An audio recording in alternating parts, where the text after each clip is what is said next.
Hello, everyone. Thank you for connecting to today's introductory webinar on the RARE 2030 project.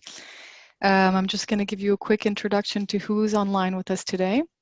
So thanks, Vicky, yes, for specifying the fact that the participants, you're all on mute, unfortunately, but we do have the option of having your questions input on by chat as we go along. We'll try, if we can, unless there's urgent questions, to collect all of those till the end of the presentation, but we will not forget to respond to those as we go.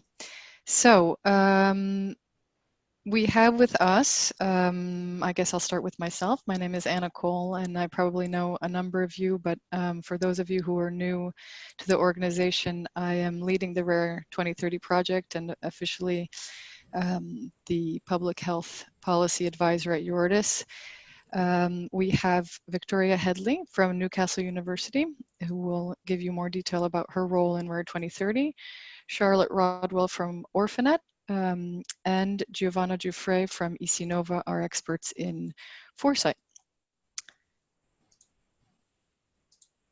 So I'll begin with the general presentation of RARE 2030. And we'll start with an introductory video that many of you might have seen in our most recent newsletter article for Eurodis, but this gives you a nice positive introduction. RARE 2030 is a unique opportunity to press the pause button of our busy lives as advocates, as scientists, as doctors, as policymakers in rare diseases.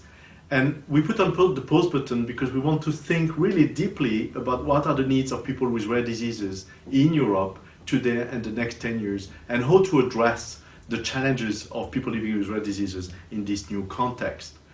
So the goal is to create a shared vision in order to move forward a new policy for the health and well-being of people living with rare diseases in Europe and beyond.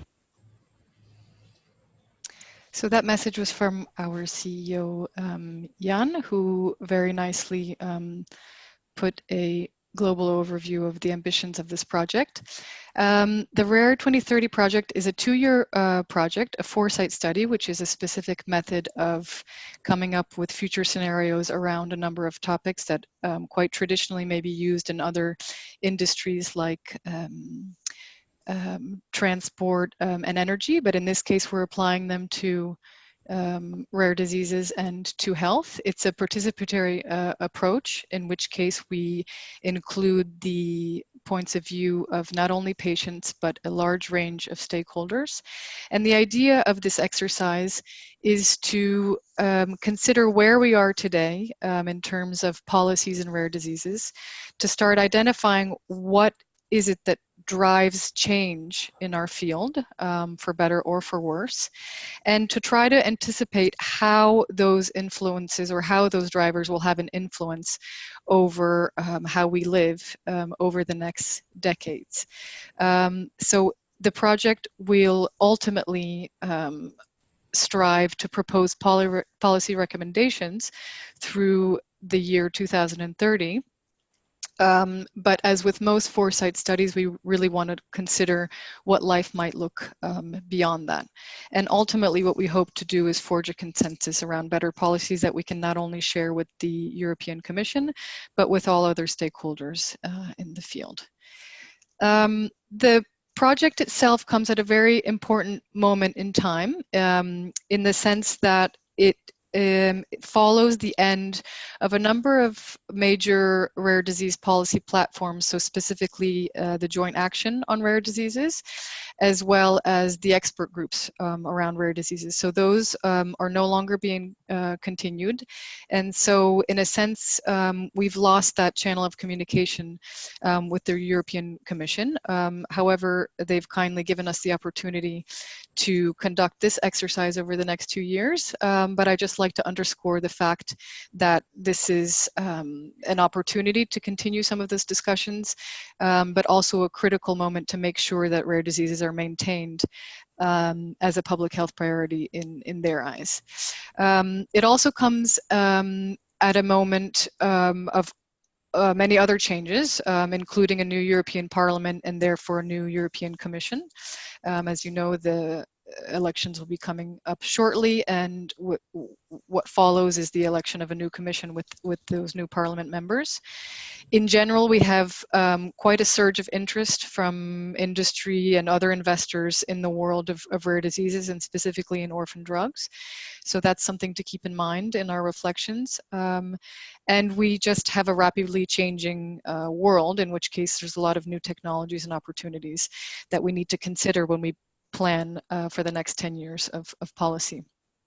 And last but not least, we have a greater context of competing budgets, priorities, both positive and negative, and those will also be important to keep in mind as we do our work in the next 2 years. So to give you an additional context of what the work will bring us in these next 2 years of reflection. Recall that in 2008 and 2009, the European Commission came out with a set of recommendations and communications around rare diseases, in which there were proposed importance placed on a number of critical topics, with the idea being to help member states implement those priorities for people living with rare diseases. So it's been some time that those two legislative, soft legislations have been disseminated, and they probably need some updates. So there's certainly a sense of the fact that our work could help contribute to something similar coming out in the next few years. We also have two other pivotal occurrences in the last 10 years. That is the passing of the Cross-Border Healthcare Directive. We're now coming to the point where we're recognizing how it's been helpful and perhaps what gaps still exist. But in terms of policies in place that have been very pivotal for the access to care of people living with rare diseases, that's certainly one that will be reviewed in our discussions. We have the IRDIR Consortium for Research in Rare Diseases, which has come forward with a number of recommendations and global goals that have now been renewed in the last 10 years. And of course, we have the infrastructure of the European reference networks in 2017 that have launched a really tangible framework, if you will, to improve the healthcare pathways for people from diagnosis to care to treatment. So that gives you a scope of what's happened in the last 10 years. In addition, what we have is a lot of new opportunities to help shape the future of rare disease policy. And those include a lot of work on the international level. So rare diseases is now being recognized certainly as a global priority by the WHO and the United Nations, not only recognized just as a global priority that needs attention, but even more specifically as an opportunity to reach what we call the UN Sustainable Development Goals.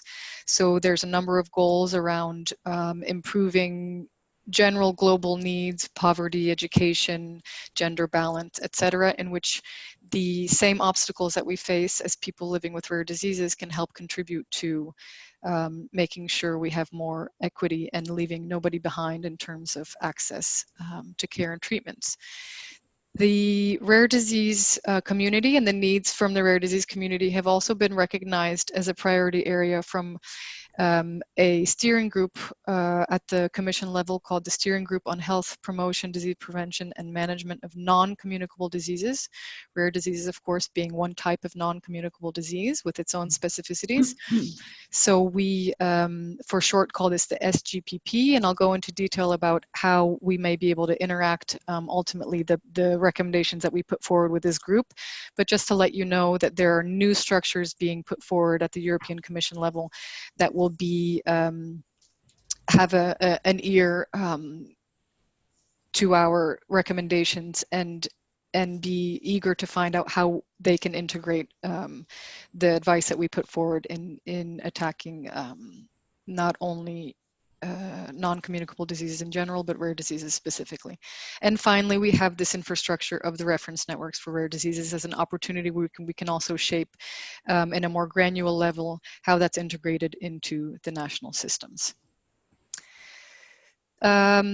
This slide gives you an idea of what's coming ahead in terms of policy opportunities. So I've mentioned now the Sustainable Development Goals from the United Nations, and colleagues in my team at UORDIS and certainly with the Rare Disease International Initiative are working diligently in these last few years to raise rare diseases as a priority with this larger global health group, and identifying specifically which ways our community can help achieve these sustainable development goals. Those were published in 2015 and will be continuing for the next few decades with that group. We then have the launch of our project, Rare 2030, that began in January of 2019 and will span 2 years, as I mentioned. That's running in parallel to the major European Joint Program on Rare Diseases, which will be funded through 2024. And then we have, as I mentioned, the context of European policy, which is the new Commission, new Parliament, new presidencies, and of course, new administrations at the national level. And finally, what we anticipate through the work with the United Nations and the NGO Group on Rare Diseases is ultimately a UN resolution on rare diseases, which will summarize and highlight how this work that we as a community do in Europe should be recognized on the global level. Now, at the end of this timeline, what I'd like to underscore is the fact, as I mentioned, in this project and within this group of all of us online, what we would ultimately like to come up with is a set of recommendations for the Commission or other audiences that go through Rare 2030. But as my colleagues from EC-Nova, Giovanna will probably mention in her presentation, when we do foresight, the idea of a foresight study is to really go far into the future, to be able to anticipate as much as possible what policies need to be put in today. So just keep in mind that when we say 2030 recommendations, what we would like to bear in mind is that the policies that we put forward in the next 10 years will actually have an impact long beyond that time frame. The recommendations that we put forward will, of course, be the result of our very participatory process through the next 2 years. Having said that, I think we can all agree on a certain number of general messages to begin with, which is maintaining rare diseases as a public health priority, and perhaps the specific aims of increasing the life expectancy of those of us living with rare diseases in Europe, of providing a rapid diagnosis, and providing lifelong patient-centered, multidisciplinary and evidence-based care that's integrated both from the social and medical point of view, and to allow as much as possible people living with rare diseases to be integrated and included in society in every way that anyone else is. So this just gives you a flavor of the broad vision that we have in these recommendations, but of course they're going to be refined and focused, and that's exactly the ambition of this project, and to have your opinion as one of the stakeholder groups to do that.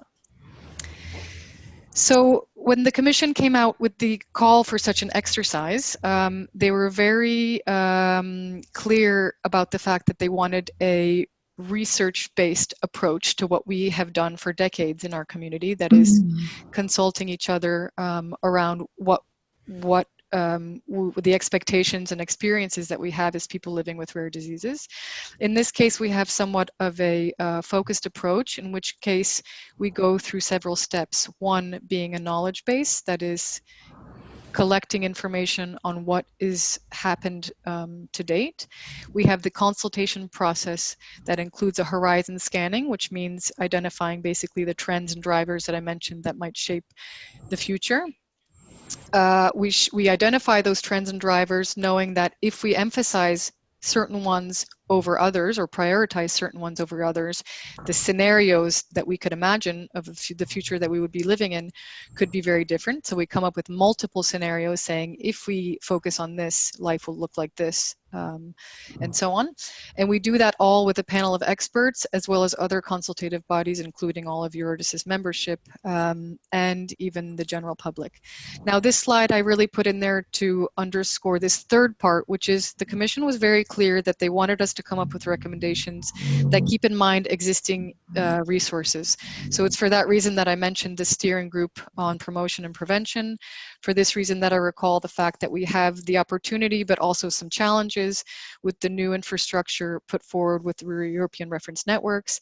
And we have something called the EU Health Policy Platform that we're still discovering really as a group, as a maybe virtual opportunity to put forward a lot of the recommendations that we have from RARE 2030. And finally, the impact that we'd like to have is a concrete set of policy recommendations that will be presented to the Commission and Parliament at the end of the project. I just wanted to go quickly through to let you know who is involved. So Eurydice is leading this project, but it includes, of course, a number of other actors, many of which I'm sure you'll recognize. And we have a very unique opportunity to have really some of the most dedicated and influential groups in the rare disease community leading this exercise. After Eurydice, we have Orphanet. As you all know, is the information portal for rare diseases and orphan drugs. And I'll let you know in a second what each one of these partners do. We have Newcastle University, and quite specifically the John Walton Muscular Dystrophy Research Center, which has been involved for years around translational research for neuromuscular disease. We have the Fondazione Teleton Italia, which is a non-profit organization in Italy fostering research for rare and genetic diseases. We have ECNova, our experts on Foresight, and we'll have a presentation from them on this call, a webinar. And then we have two reference networks. One, the European Reference Network for Hereditary Metabolic Disorders, METAB-ERN, and the European Reference Network on Rare Bone Disorders.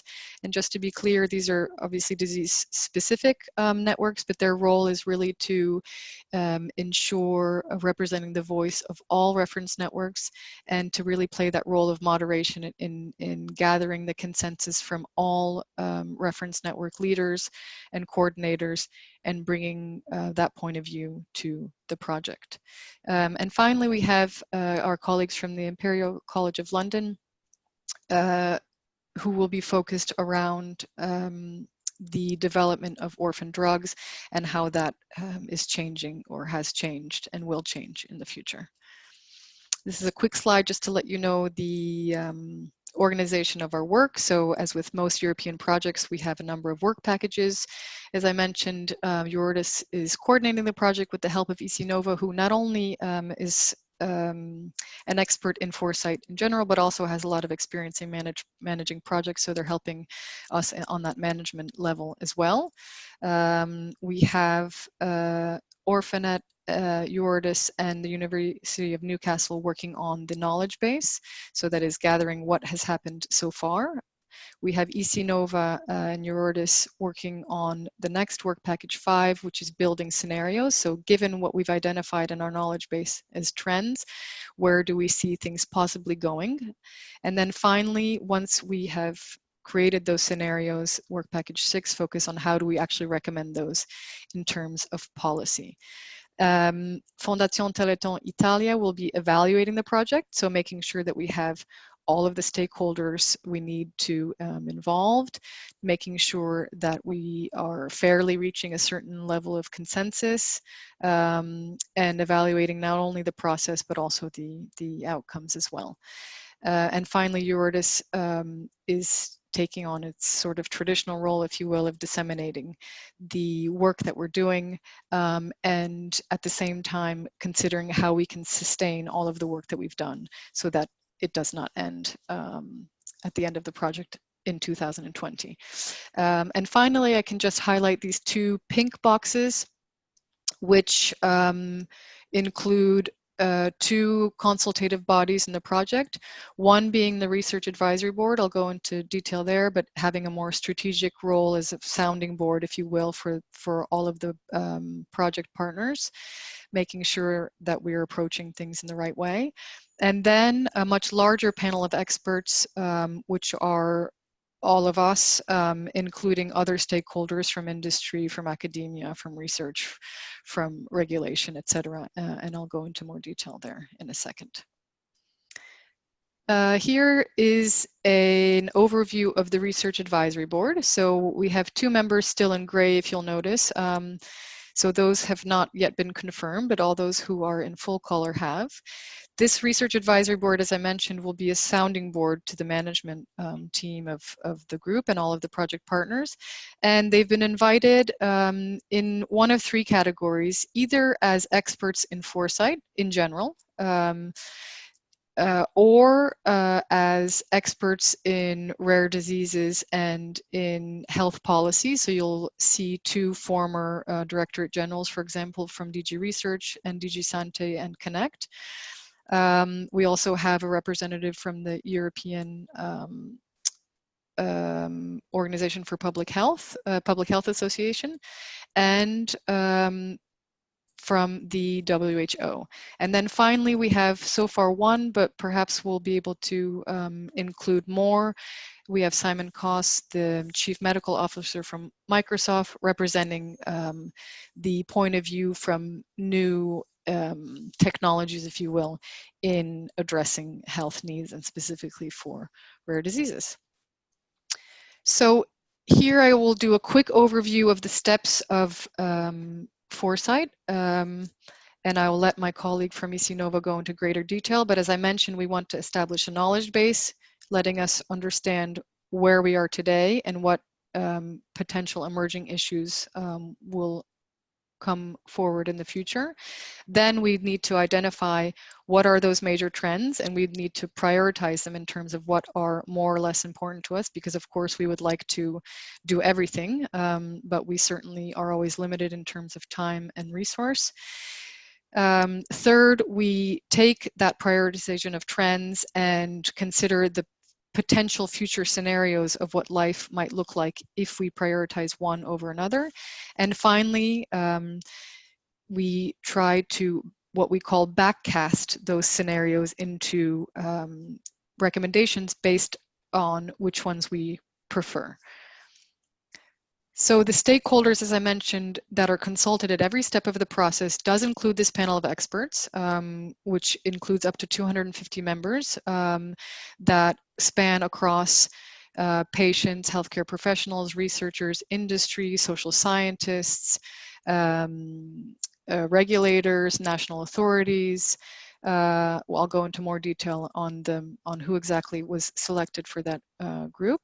But we also have other opportunities in the project to gather the point of view from patients who might not be officially affiliated with a rare disease association, and that will be collected through our Rare Barometer Voices program, as well as workshops like the one that we will, you will hopefully all attend in Bucharest. We also have a quite new element in this project that includes the point of view of the general public, if you will. So we will have an exercise which is called a citizen conference. It will probably be a series of meetings, but quite generally what that means is that we would like to get the point of view of people who don't necessarily live with a rare disease and see how they prioritize these policies in the context of other health policies or other policies in general. And then we'll also have a focus on the point of view of healthcare professionals and health authorities, and this will be obviously reached through reference networks as well as a number of other working groups. So the panel of experts, as I mentioned, we have up to 250 members. This is how many have been invited. Of course, we're still getting acceptance in even as we speak. I believe we are at 120 or so accepted members so far, with quite a nice balance across the types of stakeholders that are listed here in the slide, as well as across certain countries in Europe, and even somewhat across disease groups. Going back to the 4 steps, I won't go into great detail, but just to let you know that Orphanet, my colleagues from Orphanet and Charlotte will give you more detail, is working on the knowledge base, as well as my colleague Victoria Headley, who will be including all of the information from the state-of-the-art resource. And of course, a literature review from Orphan News and PubMed, and gray literature review represented by the little icon on the left that will be conducted by Eurydice and ECNOVA. As far as scanning the horizon, I've mentioned already that we list trends and other disruptive possible events. In building the future, we need to create consistent and coherent alternative futures. So underscoring that word alternative, because there are certainly a number of possible futures, not just one. We need to stimulate the debate amongst all of us to ensure that these scenarios reflect our visions and all of the potential options, and then we need to refine them and make sure that there is consensus as much as possible around the scenarios that are presented. And finally, once we've highlighted, and there may be more than one scenario that's preferred, we try to legitimize them and backcast them through a number of discussions with patients, with citizens, as I mentioned, and with experts, both at the EU, but also at the national level. And finally, the recommendations will be presented to the European Parliament at the end of the project in November of 2020. So I just would like to reiterate the fact that this project marks a quite critical but positive opportunity to ensure that rare diseases stays on the radar of policymakers at the EU and national levels, and that we should really congratulate ourselves for all of the progress that's been made in the last 10 years, but that we don't forget that without vigilance and constant effort, that this progress can certainly be reversed. So we need to do our best to highlight the successes, to identify perhaps some of the gaps, and to stay motivated to put forward new, sound, and sustainable policy recommendations that can ultimately lead to soft or hard legislations in the future. So a few key dates, because I know I've been quite general for the moment about this project, but these messages will be reviewed hopefully over and over throughout the presentation. But I mentioned several times that we were working with a panel of experts and all of the other stakeholder groups, and there'll be a few concrete opportunities in which we'll be able to do that. One of them, of course, and the reason for this webinar, is the Eurydice membership meeting in Bucharest that's occurring from the 15th to the 18th of May.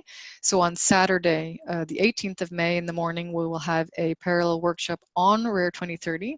And we've hopefully designed a very exciting and interactive workshop where all of you who have registered to attend, and those who have not registered, you're certainly welcome still, to identify which topics we would like to review in this project, whether those correspond to your expectations, to start evoking perhaps certain trends that we've already noticed in a select number of topics, to explain the process to you, and really to get feedback from you as the patient community to make sure that our approach is valid and that we can start identifying some of the major trends that affect you in your daily lives and your advocacy work.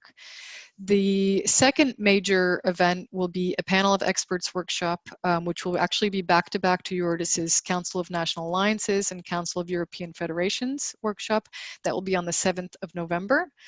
And then the biannual European Conference on Rare Diseases and Orphan Medicinal Products, which this year will be in Stockholm, the 15th and 16th of May. We will certainly have a parallel workshop during that conference to get more feedback as we progress in our Foresight activities in the project, as well as probably some actual presentations throughout the conference referring to our work.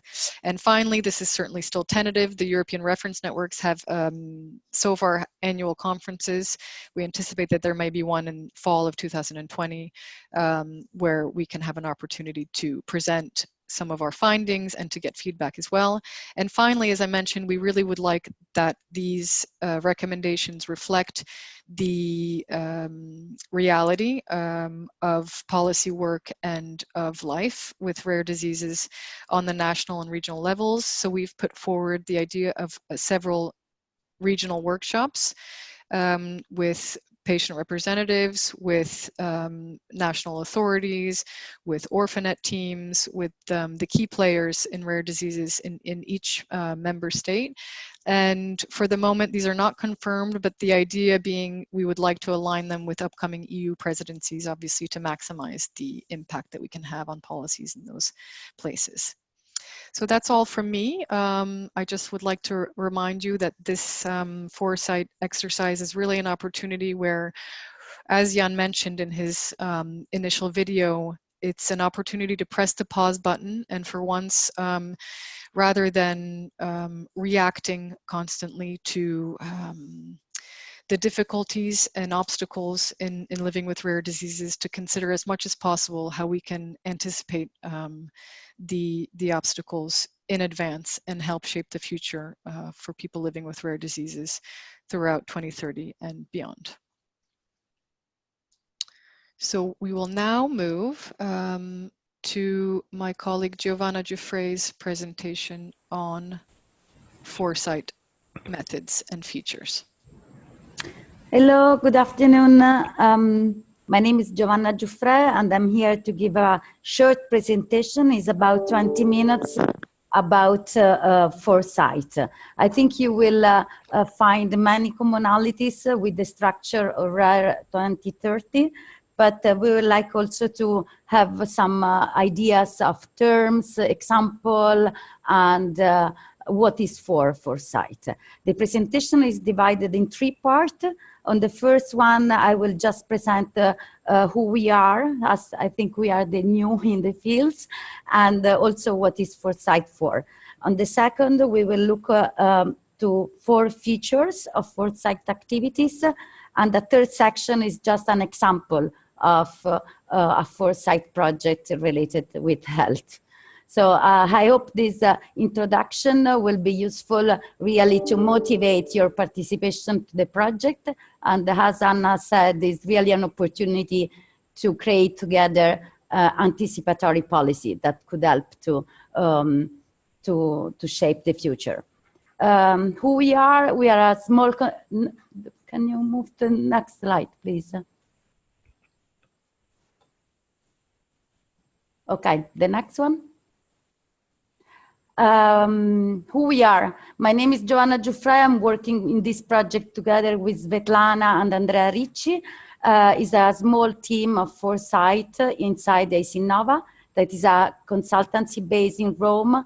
We work mainly with European projects, and we have been working in the last 10 years in different, next slide, Foresight project related to health, but also to socio-economic development, to research priorities, to energy. That is just some of them. So we have been applying the same methodology in different contexts and in different sectors. What is interesting is that we can see there is a lot of commonalities on what in different sectors perceive as trends, challenge, and opportunities for the future. In a nutshell, what is Foresight for? It really always related about thinking for the future and debating with a wide range of stakeholders, helping on breaking the silos of communication between different communities, so supporting the scientific communities, opening to citizen conference, and also policymakers that are more able to understand and perceive necessities and the change that are happening on the ground. So there is a very important part that was also highlighted by Anna's presentation on consensus building among stakeholders about what the future could present as opportunities, but also as a trend and also as a trade-off. So which choice we can make today to have a better future tomorrow. And there is a consideration that we can build a different territorial level and a different policy level, some synergy in order to improve the impact of policy. That should not be built in isolation, but should be built with synergy among the different sectors of society. So this is really the broader scope in which foresight activities generally are organized. As structure, and here we can see as a RARE 2030 is really reflecting that. There is always a first step that is looking at the system, and is the presentation that will be after that. So it's mapping determinants and driver of change and the system as a whole. There is this name that can be strained to here. There is horizon scanning. So really looking first at desk and in the literature review a change, trying to identify what also Anna presented as drivers and trends. And then on the base of this first analysis and discussion, there is the possibility to build scenarios. Scenarios are storylines, are really built on what they are considered the most important and uncertain driver in the future, and are used to build different picture of what the future could be. Sometimes, and in RARE 2030, there is also a small section on that. There is a simulation, so more a part related with a quantitative model. So this is why the first what is presented in this process is especially the consensus building and the policy relevance. There is also a small part in RARE 2030 of modeling or forecasting, and this is can be the other side of, let's say, the qualitative analysis. In the RARE 2030 will be especially about orphaned drugs.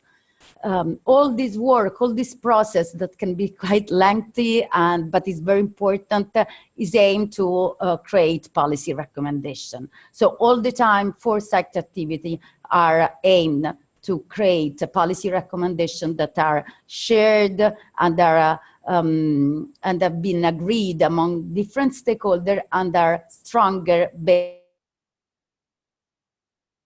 So a few words on definition. What is a trend? A trend is a tendency or a direction of development of change over time. So we can witness some trends at the moment. For example, climate change or life expectancy that get longer. But we can also question how long this trend will be in the future. So a trend can be also assessed for how much is weak or strong, and also if it's decreasing, increasing, or stable. So there is no guarantee that a trend observed in the past will continue in the future. This is part of the discussion. Megatrends generally are considered a global or a larger scale, so it is expected that they will be likely to influence also the future in the next 10 or 15 years.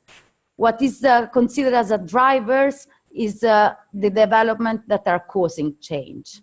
So a driver can be a cause of one or more effect. Generally, when we organize this work on foresight, we try to consider not just trends related, for example, to technology. That is often the one that come to mind, for example, big data or artificial intelligence, but we try to consider also political change, economic change, social change, legal and environmental, that in RARE 2030 will be probably be of secondary importance. But ethics, for example, how legislation and ethics will change can be important. So next slide, I will just highlight 4 features of a Foresight project generally. And what we would like really you to remember after this presentation as a takeaway is that scenarios and Foresight look at uncertainty. So when we organize a project or Foresight activities, we always ask to look at the next 10, 20 years, because what is important for policymakers is what is not certain that will happen tomorrow, is where policy can really make a difference. When something is certain that will happen, for example, globalization is a mega trend, will be hard to change in the next 10 or 20 years, unless there is not a disruptive change. So, but there are some other change, how big data will influence health, how artificial intelligence will influence health, how the health system will be organized, what will be the challenge. So there are other trends that are much more uncertain. In these trends is important to focus on, because these trends will be subject to different policy options, and is where we can really make a difference by suggesting policy recommendations that will be improving the outcome of the next year. This is about uncertainty, what I just mentioned, and I would also like to stress that Foresight is different from forecasting, that some of you have already been working maybe on. So forecasting is projecting what is happening today in the next, or what have been happening in the last 10 years to the future. Foresight is much more qualitative and is generally more subject, is looking more how change could happen and what could be the consequence of that. The time horizon, as I mentioned, is generally longer, and what have been proposed in RARE 2030 is to look at 2040 first, then to have policy recommendation through the backcasting that Anna mentioned to 2030. So next slide. We would also like you to remember that interrelations are important. In all fields we have been working on, there are experts in a specific fields that have some difficulty on accepting different points of view or different priorities by another sector. So it's really an opportunity to pause and maybe also try to have a dialogue with others that maybe are not always included in the arena, or there are different point of view. So speaking with different sectors, speaking with different fields, having the idea that the future, something that is growing in another aspect on the biotechnology or in the social fields, can have a strong influence also in the management of rare disease on the next 10, 20 years in a longer time. And really this can help to identify synergy and trade-off. That is really just stressing all the effort that MSA Rarities have made to make as much as possible all the Foresight process participatory. So there is not, all the consortium have done a great work on involving as much as possible in a larger number of stakeholders. Foresight is not is a structured dialogue. So there is it applies a number of codified methods, and on these I think our expertise come on. Just to also recall some answers that are coming, we have not experience on rare disease fields, and that is clear. We have been working on health, but especially on non-communicable disease. So our expertise is really strict to how to conduct a process, not on the subject itself. And as I mentioned before, this can be useful to also see how much of change that are going on and have been studied in different sectors can have an influence on the sector of rare disease. But we are more of a facilitator of a process than an expert in the fields. That is without doubt. So I can, we will have the role of supporting workshop, interviews, trends analysis, and facilitating the meeting of consensus among experts and stakeholders, but we will be external from the subject itself. And I think this can also help the consortium on having a view that is not coming from a community that is not ours, definitely. And next slide, these are some examples of codified methods that are generally applied. And as Anna mentioned, in RARE 2030, we will have expert interviews. There will be some reviews of literature. There will be some storyline drafting. So we have picked out of this basket those tools that we thought to be the more adapted and more interesting for RARE 2030 project. And here just an example of another project, because it seems very general, and sometimes I can understand that looking at the future, having this dialogue is not always clear what will be the output. And so having an example is just few slides. This is a fresher, is a project that was financed by DG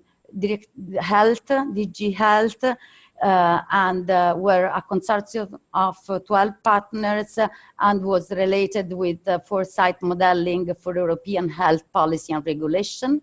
So the project aimed to develop scenarios for health and to build a microsimulation model in order to test different policy options. So it was, let's say, broader scope, and look especially to what influence health and non-communicable disease.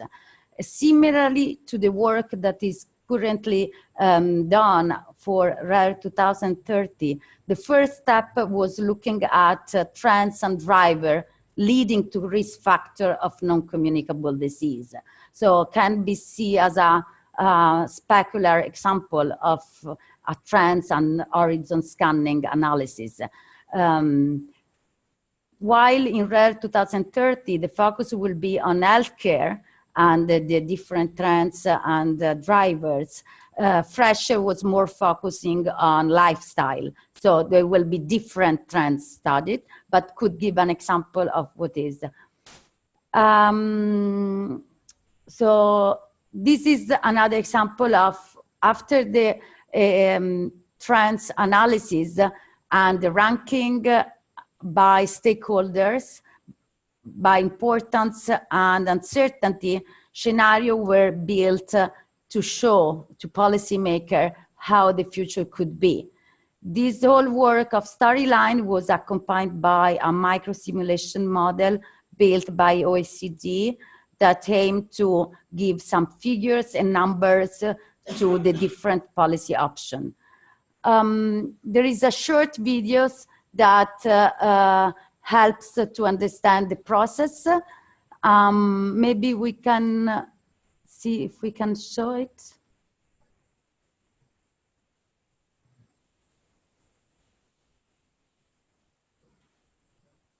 As human beings, we want to know the future, but often predictions based on the past are inaccurate. This is where Foresight comes in. Foresight is a tool that provides us with different future scenarios in fields such as energy, transport, and governance, and sets out roadmaps for how we can reach them through changes in policies, strategies, and behaviors to better shape our tomorrow.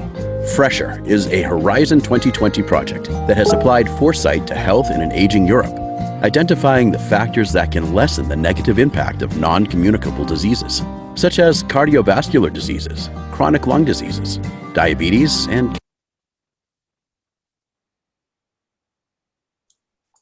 Sorry, everyone, I'm getting messages that you can't see it. I think, let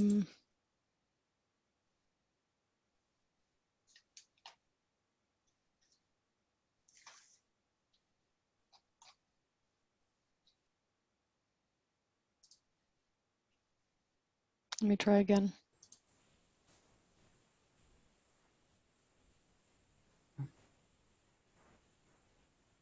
Yeah, because My screen share is paused. yeah, Anna, but I think since we have, unfortunately, I took some minutes more of for the presentation. Maybe we can just share Okay. link and give time for the other presentation just to have an overview. Sounds good. Okay. Thank Maybe you. in the meantime. Thank you, Giovanna. Okay, thank you for that overview on the Foresight methods. Next, we will move to a presentation on the details of building the knowledge base.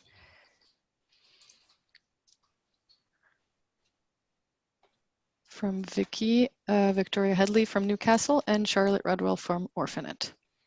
Thank you, Anna. Can you all hear me okay? Sounds good. Yeah, okay, perfect.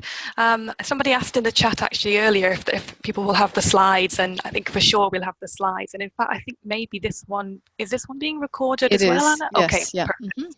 You'll get all of these things and you can watch the videos in your own time. So I know you've heard quite a lot of information, but hopefully you've got a bit of a sense of what the Rare 2030 project is about and what environment we're operating in. I think I want to echo what Anna and Giovanna have already said, which is that this is a really exciting opportunity, I think, for our field. I know that, well, I imagine that for most of you, the concept of foresight as a methodology is quite new, and actually it still is very much for me. So I think this is quite a nice marriage in Rare 2030 of bringing together particular types of policy forecasting and foresight, and uniting the rare disease expertise that we have in our very vast community.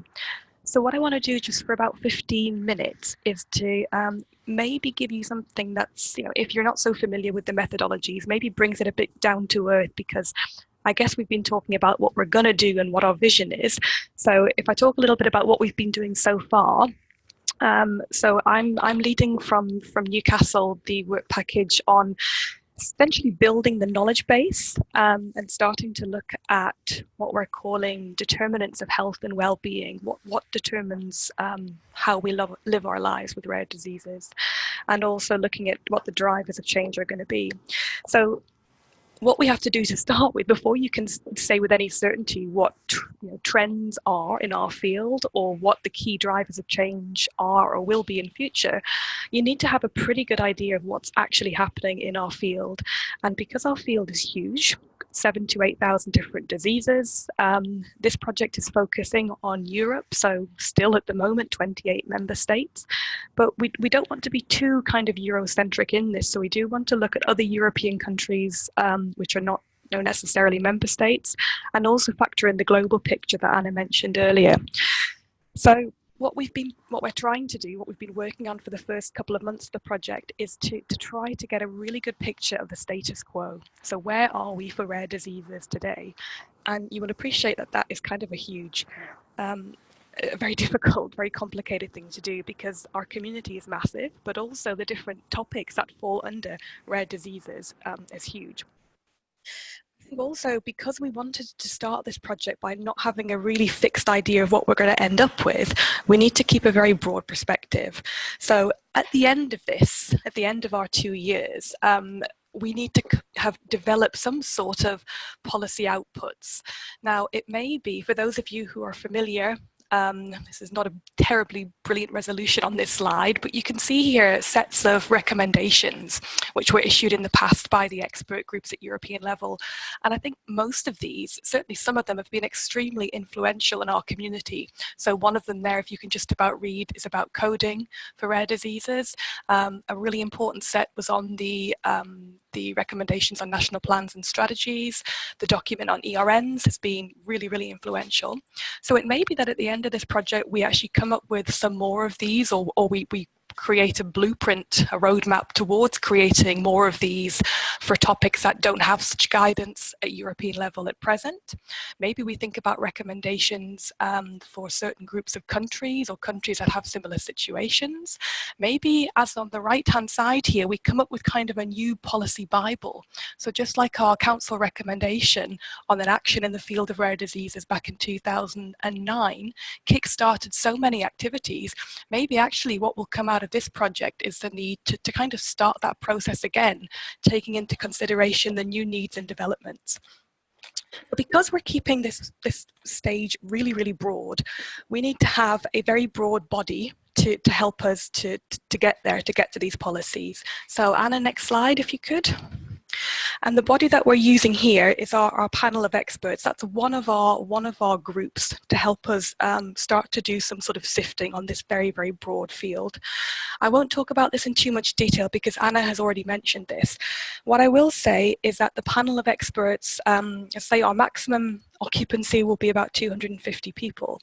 But I really need to stress that we have been inviting people to participate in this in a very particular way, because I'm conscious that we have literally thousands and thousands of experts out there. In fact, we have 76 of them on this teleconference who would all be well placed to participate to this group directly. But what is always a situation for rare diseases, for these big projects, is that we have to try to find ways to nominate or select individuals to bring in much broader groups of people. So around the patients and advocates, for instance, the Council of National Alliance members, for the ERNs, the EPAGs, the patient advisory groups, the people who have been invited directly to join this panel have been asked to do so very much not on the basis of this is Joe Bloggs who is a member. This is Joe Bloggs who is representing the rest of the patient organizations in Slovakia, or the rest of the patients within the ERN for bone diseases or whatever it might be. I won't go through the full list of all these different organizations. The ERNs, by the way, if you're wondering, that really comes in here under the healthcare professionals and the managers. So each European reference network will have one kind of healthcare professional representative, so usually a clinician, and very often it's going to be the coordinator of the network, but they will also have, or they've all been asked to select a patient representative as well. So we're going to put this panel together, and it's as broad as we possibly can make it, as you see here. Most people have strong rare disease expertise, but we also wanted to bring in a few people who work a little bit on the borders of our world, because I think if we just look on rare disease people and we ignore people in, say, broader e-health communities or broader data communities or AI communities, we're going to lose some valuable insights. So this panel is still being invited. We're still setting this up. Next slide, Anna. If we get anywhere near our final total of about 250, I think probably we'll get a little bit lower than that, so that the aim was to have maybe about 170 participants in this panel. You can imagine having a teleconference where you really want to have a lot of exchange. You can't even do that with the 76 people that we have on here, because it would be absolute chaos. So we have to make this panel workable, we have to make it operational, and that means essentially breaking it down into a number of subgroups. So we have 8 different subgroups, and the way it'll work is that each panel member will be a member of 3 of these subgroups, maybe a little bit less, a little bit more in some cases. And these are very, very broad. So the black titles, so for instance, data collection and utilization, that's the overall subgroup heading. And under that is a non-exhaustive list of some of the topics that would fall into this category. So here we've got things like interoperability, registries, ontologies, fair data, coding, etc.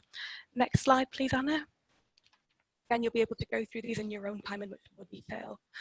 And see these are other 4: diagnostics, social integration, patient engagement, accessing healthcare. As you can see, they're incredibly, incredibly broad. Next slide. So that's how the panel is going to be structured, and basically they're going to meet in teleconferences, quite long teleconferences, probably 2 hours at a time, and we're expecting each of those subgroups to be meeting twice before the middle of September. The question is, what are we going to do with them? So what are we going to be giving them?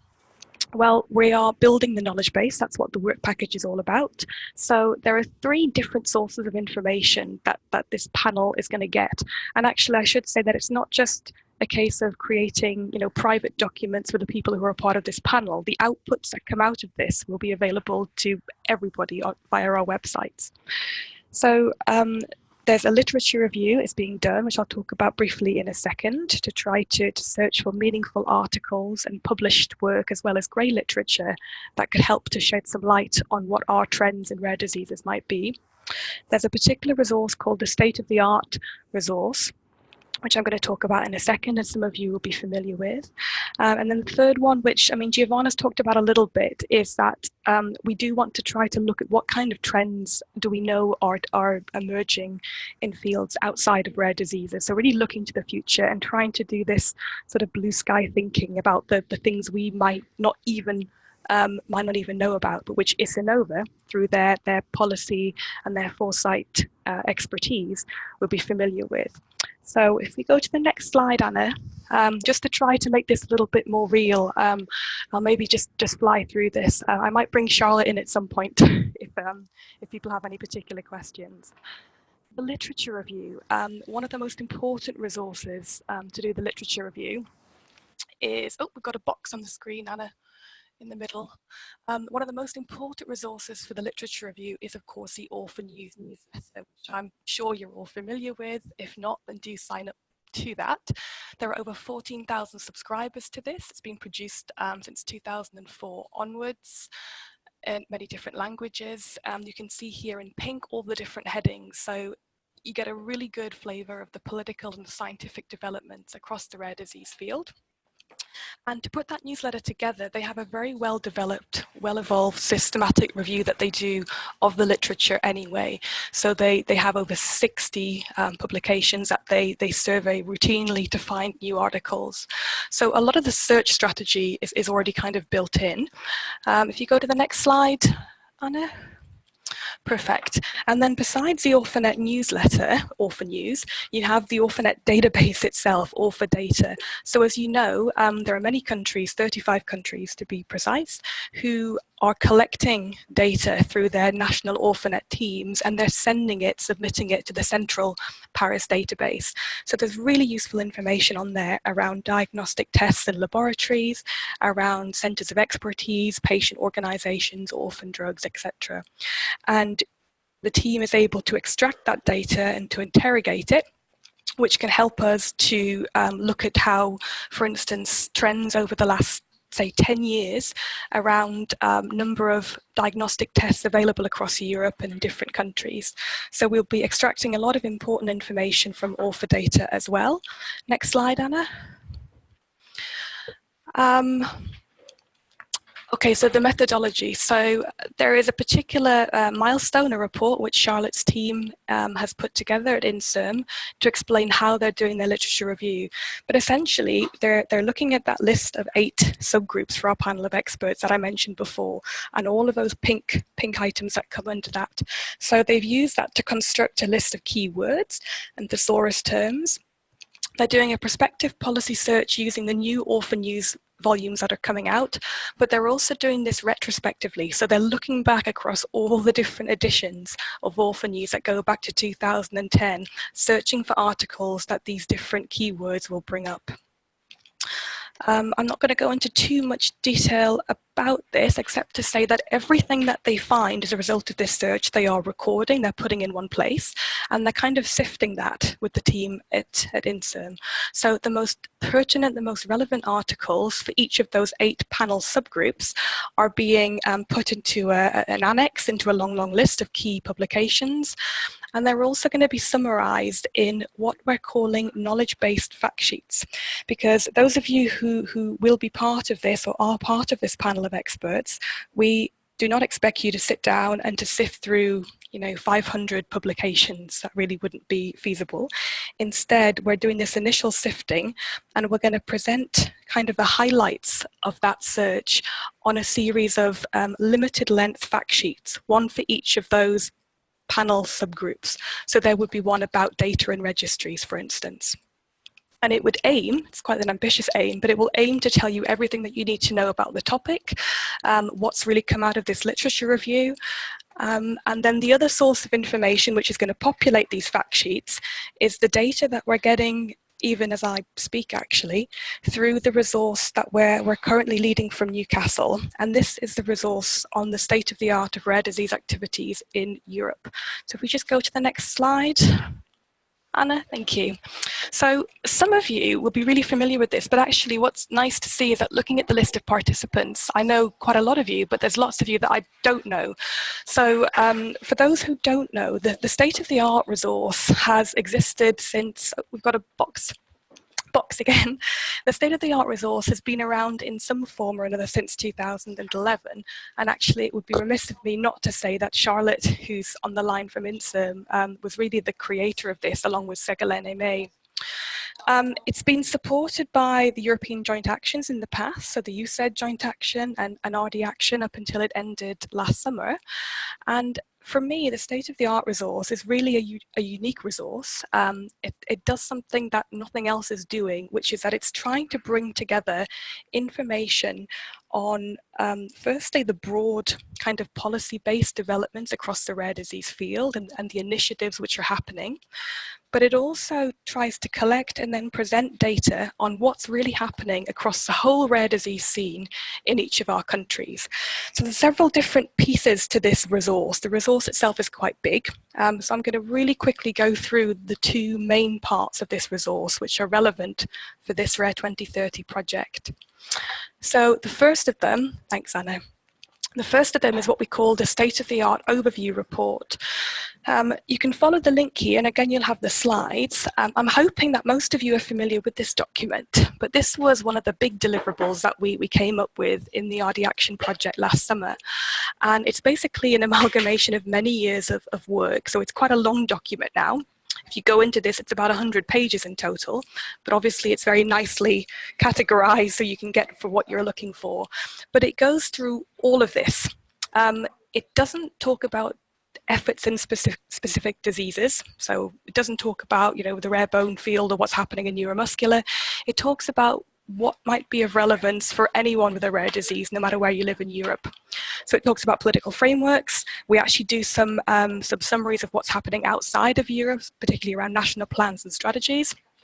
Some of the data that I mentioned, which comes into the Orphanet central database around centers of expertise and clinical laboratories and genetic testing, we extract that and we put it in here in nice graphs and maps to show what's happening. If you want to know about rare disease registries and what's going on, you can follow this link and you can look at what a registry is. You can look at what the Joint Research Centres team is doing. You can look at what ERNs are doing, etc. So we put this together, and we're going to be building on this and updating this. This was produced last end of August. So we'll do a newer version of this moving forwards. But I think for our panel of experts activities in Rare 2030 and these knowledge-based fact sheets that we're talking about, the most important part of the state-of-the-art data really to populate these is going to be the country data. So Anna, if you could just to the next slide. Perfect. So for each country, certainly for each of the member states, and we're going a little bit beyond that as well, which I can talk about later if that's helpful, we have established what we call a Data Contributing Committee, a DCC.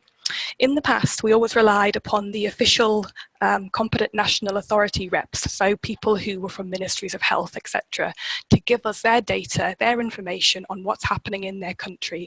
So do you have a national plan or strategy? Is it being implemented? Is it funded? Do you have registries?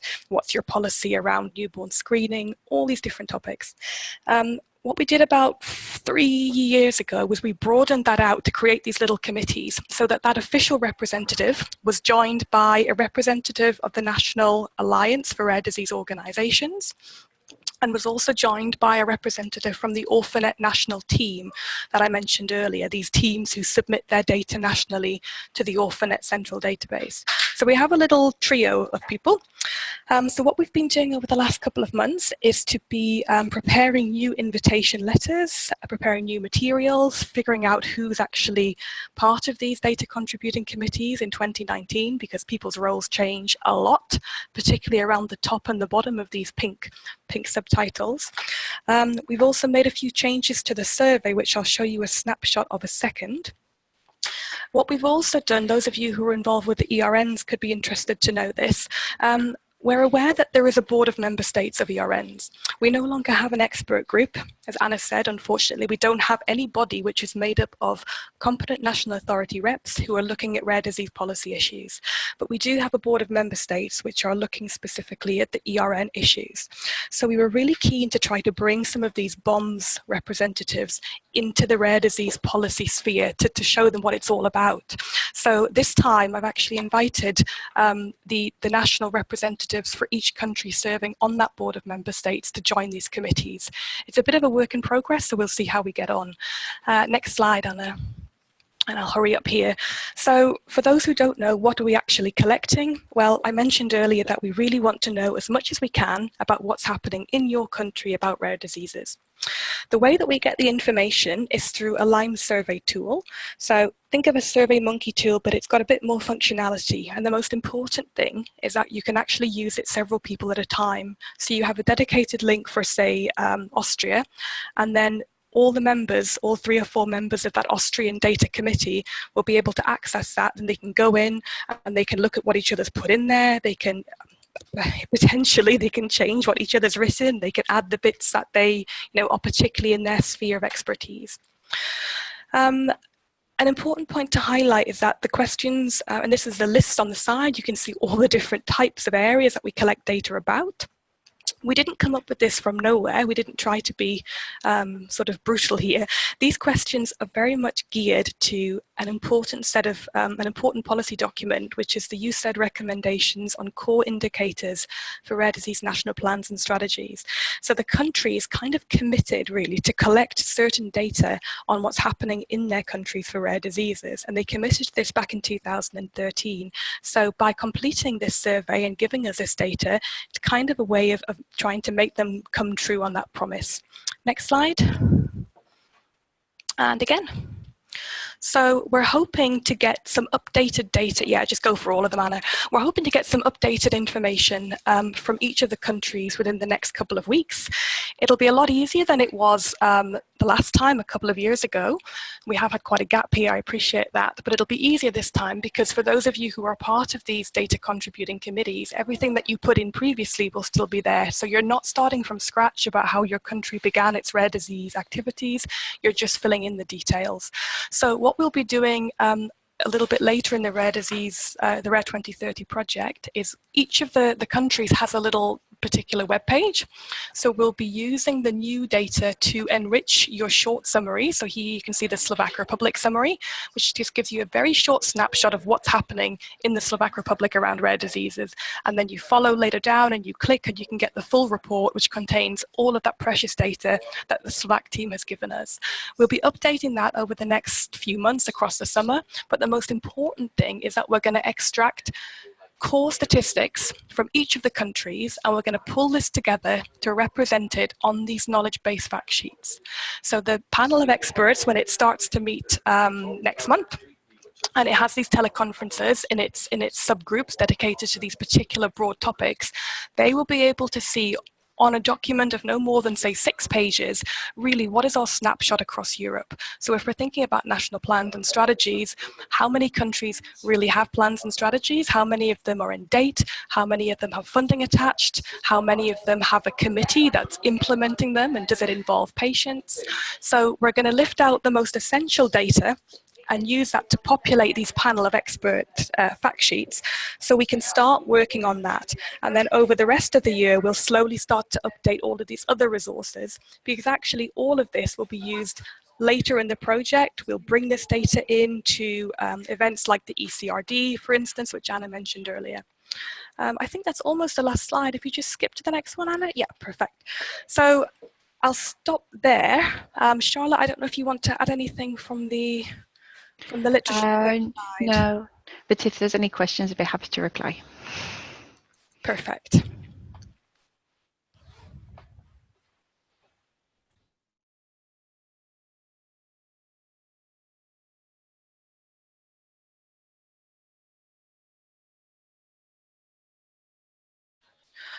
Okay.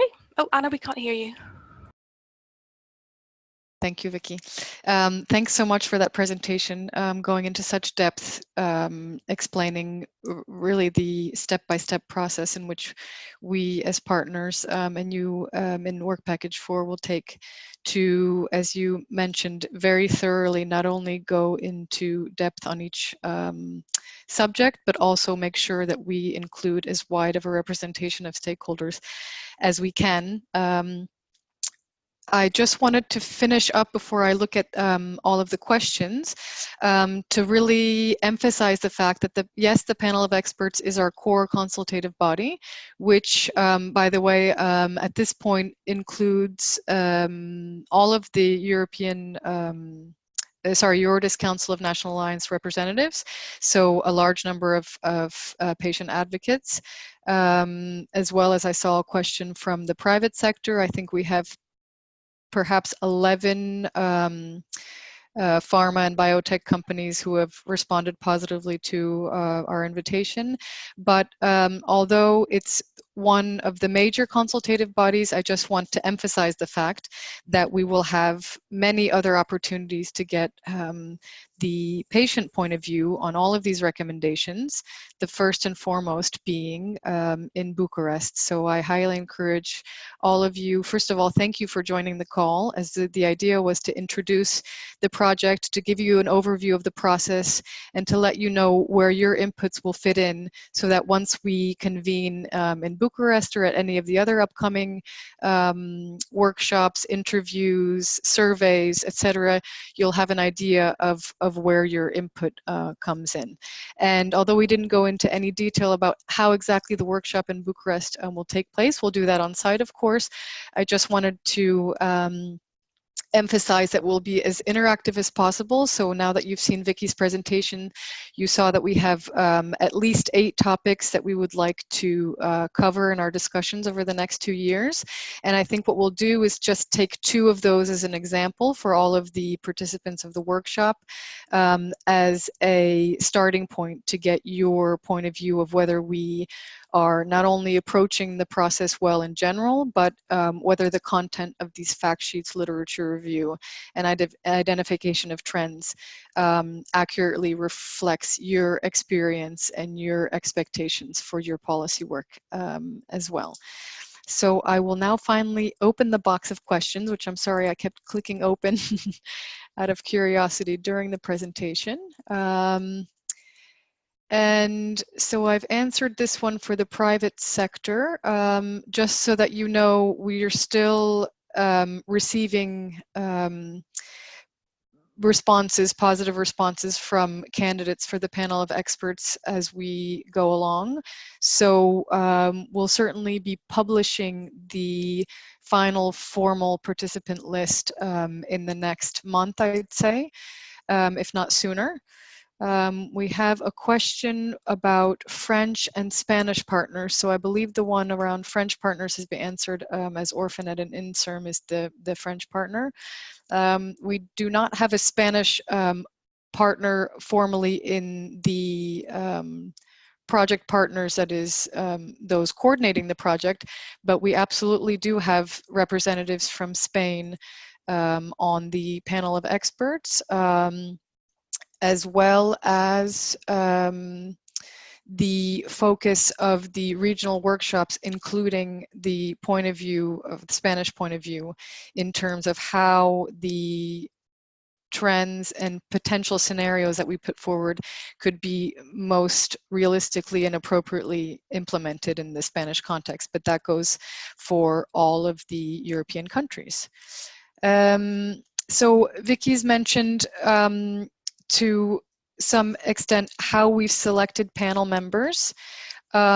We have tried our hardest to approach existing working groups, umbrella organizations, existing structures, really, if you will, and asked for representation on their behalf to bring forward the voice of all of their constituents.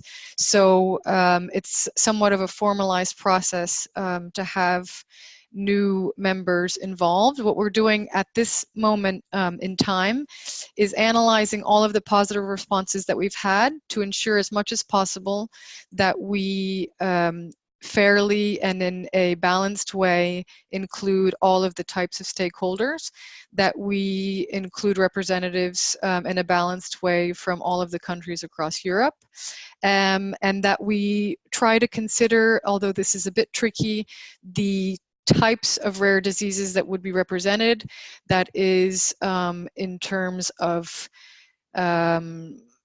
therapeutic availability, for example, and really the broad categories that we can imagine, because of course current obstacles and future policy recommendations will not be the same for all of us. So I hope you'll appreciate the fact that we are making a huge effort to make that as much as a democratic process, if you will, and to ensure that we've covered every type of point of view as we can.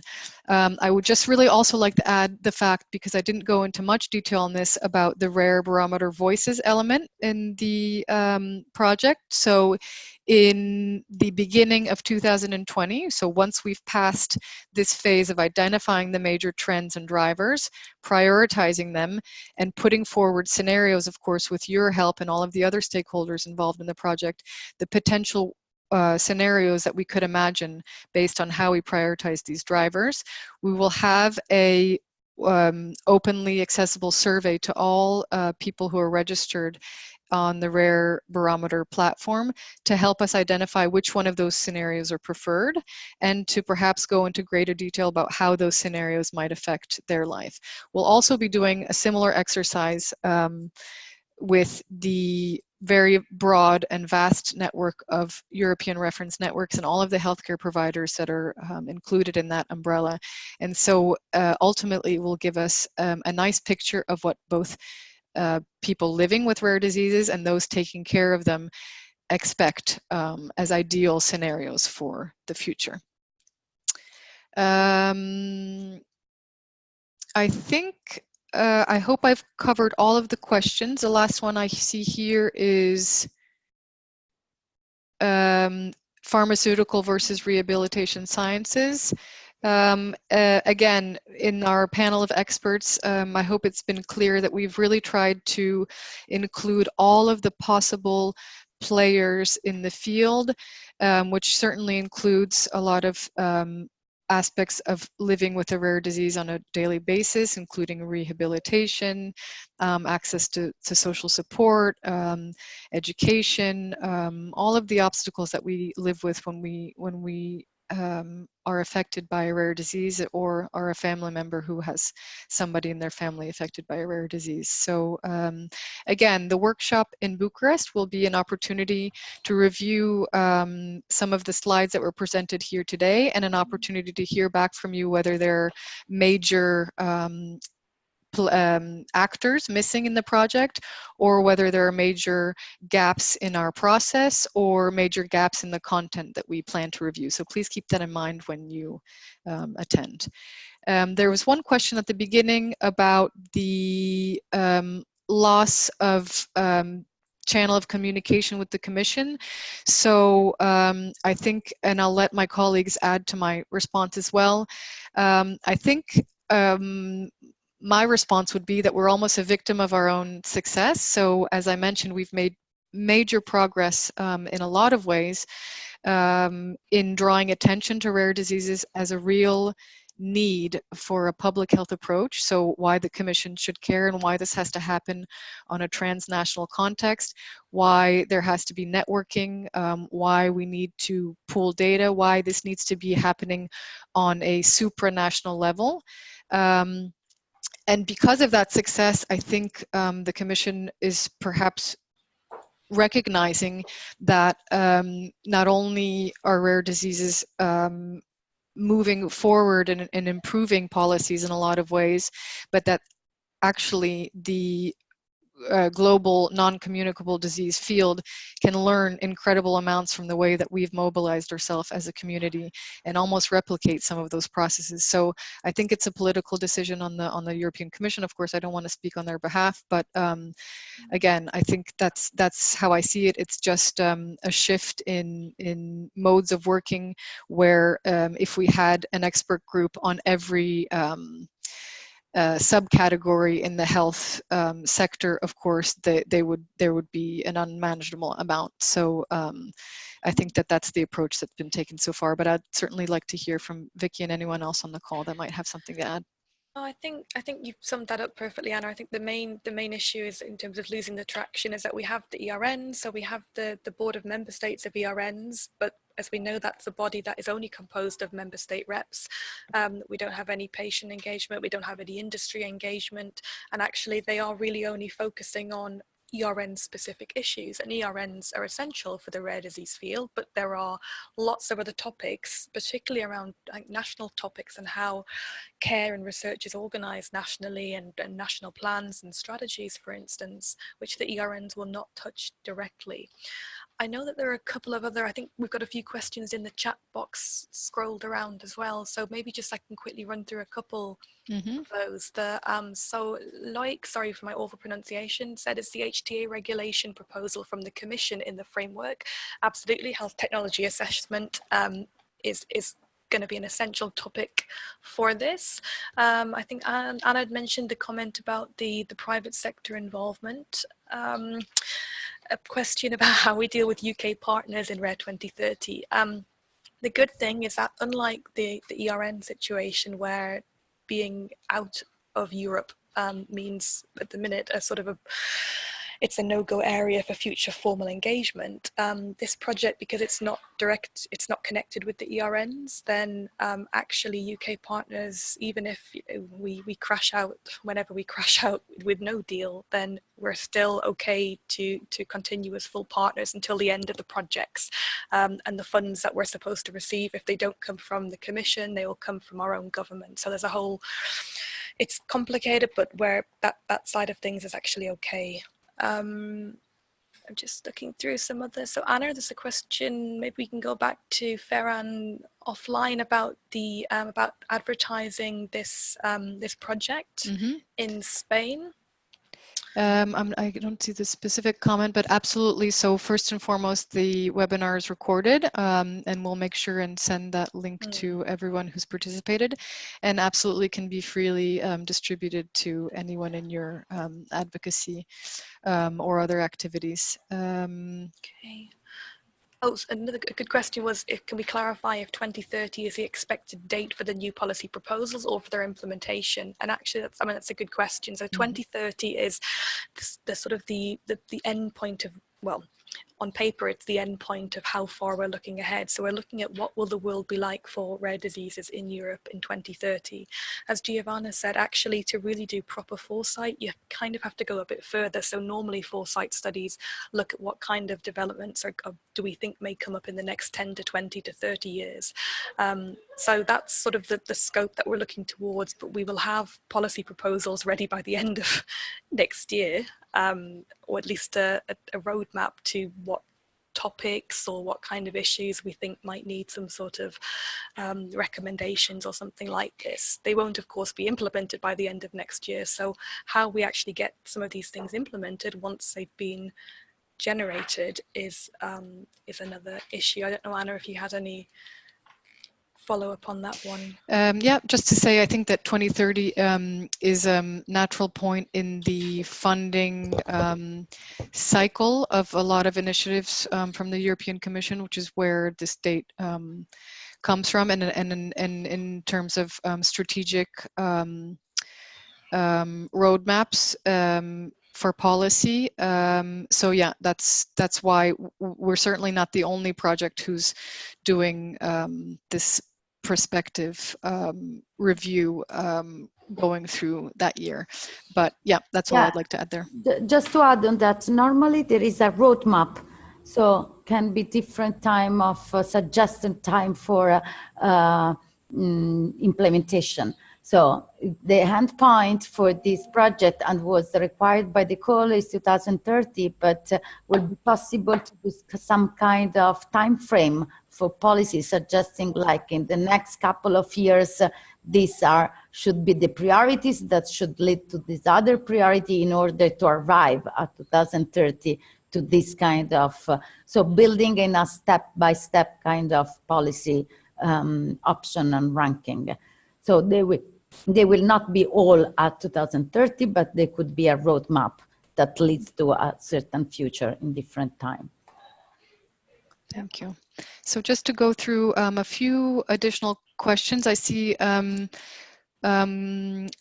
number actually that are focused on evidence base in the context of treatment. So I just wanted to clarify that this project is of course focusing on considering potential future scenarios and recommendations for rare disease policy. We're obviously limited somewhat in being able to go into policies specific for specific rare diseases. So it's why I mentioned that as much as possible, we try in our panel of experts and in all of our consultative bodies to consider the different types of rare diseases, if you will, that exist. So we do that in a number of ways. First, we consider the sort of developmental or functional or degenerative diseases. We can look at it in that way and making sure that our experts and patient representatives cover those three broad categories. But we also have the reference networks, which are heavily involved, and perhaps we haven't done a very good job of highlighting that in this presentation, but I see a question here why there's only 2 networks who are included as partners. You know, we would have, of course, liked to have the entire coordinating body, but I think that would have been much less manageable as in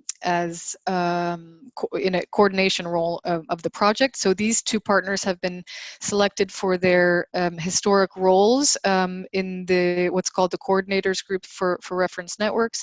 So METAB ERN, headed by Maurizio Scarpa, was the former chair of the coordinators group, and Luca San Giorgi, who is the link between regulatory discussions and the reference networks and research. And for those reasons, those groups teams were chosen. But again, I can't stress enough the fact that their real role is to moderate discussions with the entire group of coordinators across all reference networks. Each coordinator of a reference network has been invited to join the panel of experts, as well as the mirrored EPAG. And so we hope that, or we certainly assume that by having them directly represented in the panel of experts, that the specific needs in terms of treatments and the evidence base needed to develop orphan drugs for rare diseases will be reflected in our discussion. So one of the main subtopics is orphan drug development, where I imagine there'll be much debate around how much or little evidence is needed in order for drugs to make it to market and to become accessible to patients. I hope that answers those questions.